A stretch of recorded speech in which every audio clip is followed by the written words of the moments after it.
Masalah dia sebenarnya tak cukup duit je tu. Ya, dia orang, Rafidah tu lah especially kan, dia menuduh kita, penduduk majoriti ni, sebagai pengkhianat. Kita telah menggadaikan tanah Kampung Baru, mainkan sentimen Kampung Baru. Saya sampai sekarang, sampai daripada kecil sampailah bila saya dah sign JV tu, baru saya keluar daripada flat tu. Tapi dia kat mana? Kat mana dia tinggal? Dan apa perjuangan dia sebenarnya? Dia cuma nakkan duit pampasan yang lebih. Dia dah dapat pun pampasan tu daripada pemaju, sebab syarat kerajaan kalau tak dibayar pampasan kepada semua yang tak bersetuju ni, tak boleh nak start projek. So mereka dah dapat, dan dia sendiri pun dah dapat ratusan ribu. Banyak tu. Jadi, tapi tak cukup. So perjuangan dia sebenarnya adalah nak duit lebih.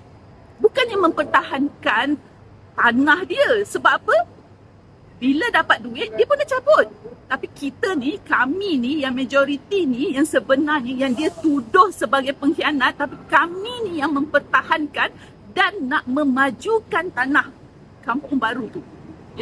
Kalau Kampung Sungai Baru lah, kalau kerajaan cuba nak bangunkan Kampung Baru ni dah bertahun-tahun tapi tak berjaya-jaya lagi, sampai bila kita nak tunggu?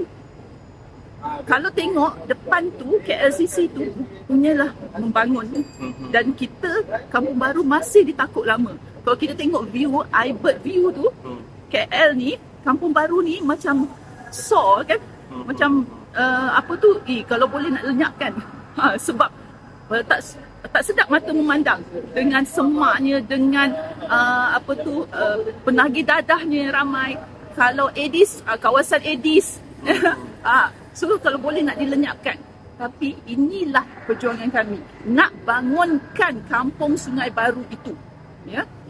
Kalau kerajaan cuba tapi masih tak berjaya, kami alhamdulillah dengan berkat usaha kan, jasa kakak-kakak, abang-abang, pakcik-pakcik, makcik-makcik yang dulu, saya dan anak saya insya-Allah dapat merasakan pembangunan ni.